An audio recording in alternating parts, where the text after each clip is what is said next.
Bonjour à tous. Alors, aujourd'hui, je vais vous parler d'une technique qui peut vous permettre de vous sortir de situations parfois compliquées. J'ai un projet que j'accompagne qui a eu une problématique à un moment donné. C'est qu'ils ont eu besoin de s'interconnecter avec un ancien CMS. En l'occurrence, un CMS s'appelle Joomla. Alors, un CMS, c'est quoi? Déjà, c'est un Content Management System. C'est un site qui permet de gérer des contenus. Et ça fait très longtemps, ça fait une bonne vingtaine d'années qu'on a des CMS qui existent. Alors aujourd'hui, on parle beaucoup de WordPress, etc. Mais il y a aussi des anciens CMS comme Joomla qui continuent de vivre et d'être mis à jour. Et c'est parfois compliqué de trouver les bonnes personnes pour pouvoir intervenir dessus, pour pouvoir travailler, développer des petites fonctionnalités dessus quand il faut s'interconnecter.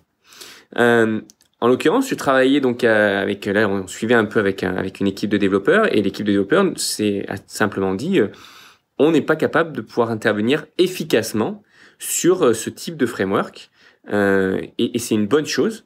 Donc, vous travaillez avec des gens qui reconnaissent ce qu'ils savent et ce qu'ils ne savent pas. Ça vous permet à vous déjà de se dire, ils ne sont pas uniquement ça pour l'argent, mais ils vont se concentrer sur là où ils sont efficaces.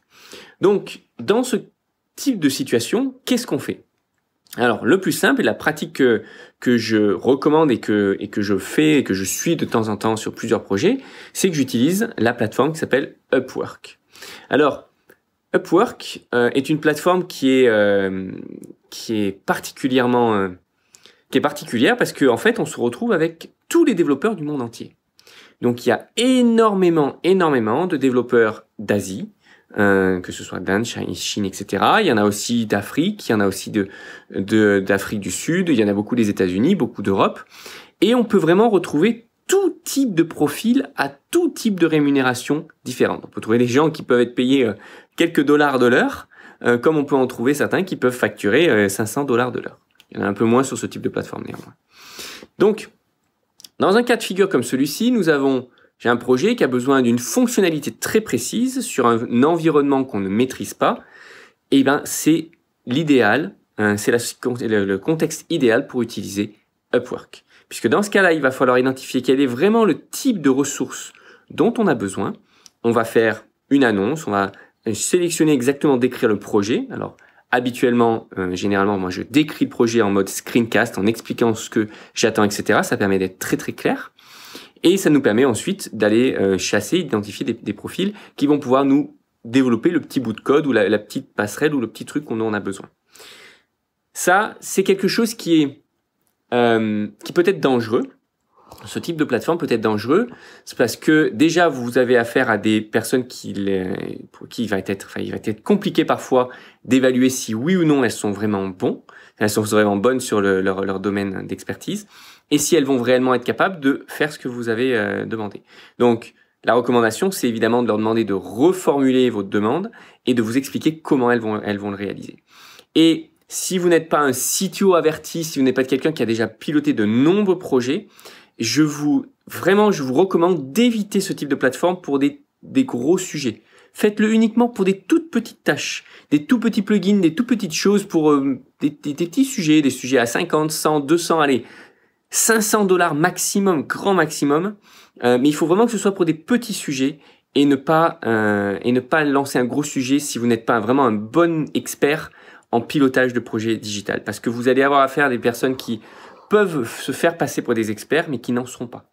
D'ailleurs, la plupart des profils que l'on trouve sur ce type de plateforme-là savent tout faire. C'est des personnes qui vont être forts en WordPress, en développement full stack, en Node.js, en Python, en Ruby on Rails, enfin tout un tas de langages et de frameworks.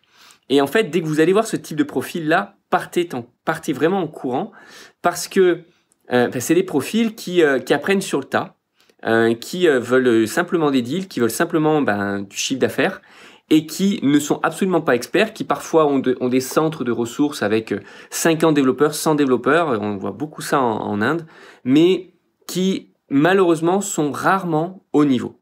Et souvent, d'abord le code qui sera fourni sera de mauvaise qualité, pas maintenable, et souvent ils apprennent sur le tas, et donc c'est parfois compliqué.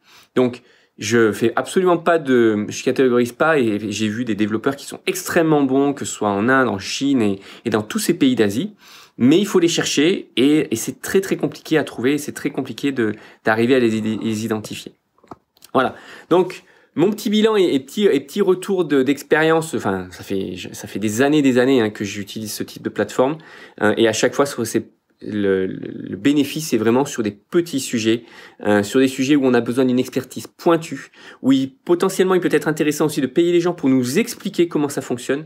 J'ai eu le cas aussi dans le cas d'un audit particulier sur des développements spécifiques en Java assez pointus, où en fait j'avais simplement partagé mon écran avec une personne et il m'a expliqué comment fonctionnait le framework en question et c'était juste ultra pertinent, ultra précis et ça m'a permis de pouvoir comprendre le contexte et ensuite faire avancer le projet dans la bonne direction. Voilà, j'espère que ça vous aura aidé.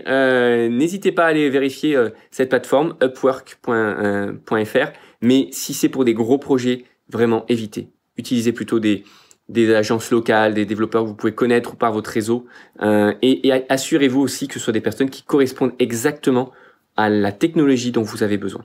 C'est un des points les plus importants. Allez, je vous souhaite une très bonne journée en cette fin d'année et je vous dis à très bientôt.